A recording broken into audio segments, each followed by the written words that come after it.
Praise the lord. 2 రాజుల గ్రంథం 17వ అధ్యాయం 10వ వచనం.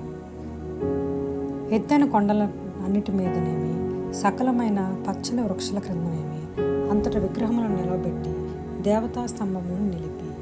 ఆమేన్. ఇజ్రాయేలులకి దేవుడు వాళ్ళందరినీ విమోచించిన తర్వాత, రాజులను ఇచ్చిన తర్వాత వాళ్ళు దేవుని చాలా మర్చిపోయారు. ఇక్కడ పచ్చని వృక్షాలంటే మన జీవితంలో పచ్చదనం, నింపుదల, కాపుదల, సమృద్ధి అన్ని దేవుడు ఇచ్చినప్పుడు మనం అవన్నిటిని మర్చిపోయి దేవుణ్ణి ఆరాధించకుండా, దేవుని కనపరచకుండా విగ్రహారాధనలోకి తెలియని మన జీవితంలో ఎన్నో విషయాల్లో గొప్పతనాన్ని ఇచ్చుకుంటూ, లేదంటే దేవుని పక్కన పెట్టేసి వేరే విషయాల వైపు మొగ్గు చూపిస్తూ ఉంటాం. మరి ఇజ్రాయేల్ ఇక్కడ ఏం చేశారంటే,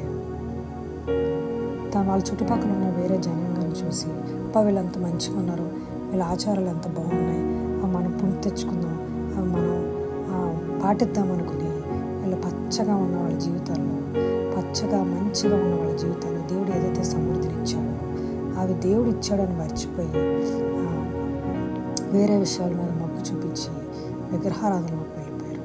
అది అంత తప్పు. దేవుని మర్చిపోయారు, దేవుని పక్కన పెట్టారు.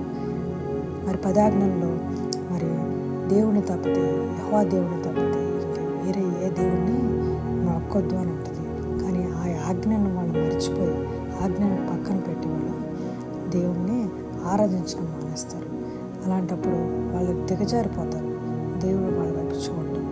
మరి పోను వేరే స్థలాలకు వాళ్ళు వెళ్ళినప్పుడు వాళ్ళు దేవుని యొక్క కాపుదల లేక చంపబడుతూ ఉంటారు, మరణిస్తూ ఉంటారు, దిగజారిపోతూ ఉంటారు, సమృద్ధి లేకుండా పాడైపోతూ ఉంటారు. దేవుడు ఒకసారి మనల్ని ఆశీర్వదించినప్పుడు ఆయన ఆజ్ఞల్ని మనం గైకొనాలి. ఆయన మనం మర్చిపోకూడదు. ఎందుకంటే మనం ఎత్తైన స్థలాల్లో పెట్టవలసింది మన ప్రభువారిని. అప్పుడు దేవుని వాక్యం చెప్తుంది, లేడి కాళ్ళ వల్ల నేను ఎత్తైన స్థలాల్లో నేను పెడతానని. అవును, మనం దేవుని కనపరిస్తే దేవుడు తప్ప